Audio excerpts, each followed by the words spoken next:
சுயேட்சை வேட்பாளர் தாவேக்கு ஆதரவு பெற்றவர் முன்னிலை. ஏற்கனவே எடப்பாடி பழனிசாமி அவர்களை பொறுத்தவரையிலே அந்த எடப்பாடி தொகுதியில் நின்று பலமுறை வெற்றி பெற்றவராக இருக்கின்றார். நாம் முன்பே சொன்னது போல கடந்த முறை கூட அதிகமான வாக்குகள் வித்தியாசத்தில் வெற்றி பெற்றிருந்தார். இந்த முறை எளிதாக வெற்றி பெற்று விடுவார் என்று எதிர்பார்க்கப்பட்டது. ஏனென்றால் முதலமைச்சர் வேட்பாளராக இருக்கக்கூடிய காரணத்தினாலே அவரால் அங்கு தொடர்ந்து பிரச்சாரத்துக்கு செல்ல முடியவில்லை என்றாலும் கூட அவரது கட்சி சார்பிலே நிற்கக்கூடியவர்கள் தொடர்ந்து அவருக்காக இறங்கி பல்வேறு மாவட்டங்களில் இறங்கி வேலை பார்த்து கொண்டிருந்தார்கள்.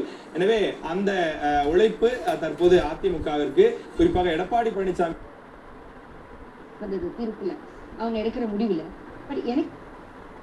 தமிழ்நாட்டு மக்கள் 2 திராவிட கட்சிகளும் மக்களுக்கு எதுவுமே செய்யல. 18 வயசுல இருந்து 38 வயசு வரையும் பெண்களும் சரி, இளம் தலைமுறைகளும் சரி, அவங்க என்ன பண்றாங்கன்னா ஒரு புதிய ஆளை உருவாக்குமே. அப்படி போது விஜயா இருக்கட்டுமா இல்ல தப்பு இருக்குன்னு சொல்றாங்க. அதுதான் ஒரு மிகப்பெரிய வெற்றியான ஒரு நிலை. இது ரெண்டுமே பாமகவும் ஒரு வாய்ப்பு இருக்கு அப்படிங்கிறது என்னுடைய. திருச்சி மேற்கு தொகுதியில் 22வது சுற்று முடிவில் 4500 வாக்குகள் வித்தியாசத்தில் அமைச்சர் கே என் நேரு முன்னிலை பெற்றிருக்கிறார். திருச்சி மேற்கு தொகுதியில 22 சுற்றுகளாக வாக்கு எண்ணிக்கை 22 சுற்றுகள் முடிந்திருக்கிறது. இதுல 4500 வாக்குகள் வித்தியாசத்தில் கே என் நேரு முன்னிலைக்கு வந்திருக்கிறார். முதல் 10 சுற்றுகள் வரை பின்னடைவில் இருந்த கே என் நேரு 22வது சுற்றுல முன்னிலைக்கு வந்திருக்கிறார். அதுவும் 4500 வாக்குகள் வித்தியாசத்தில் அவர் முன்னிலை பெற்றிருக்கிறார்.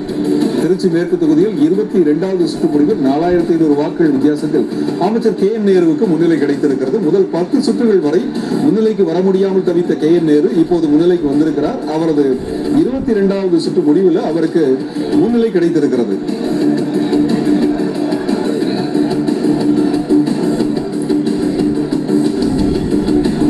முதல் 10 சுற்றுகள் வரை பின்னடைவில் இருந்த கே என் நேரு தற்போது முன்னிலை பெற்றிருக்கிறார். திருச்சி மேற்கு தொகுதியில் அமைச்சர் கே என் நேருவுக்கு முன்னிலை கிடைத்திருக்கிறது. அண்ணாநகர் தொகுதியில் தாவேகாவின் வேட்பாளர் வி கே ராம்குமார் 41,932 வாக்குகள்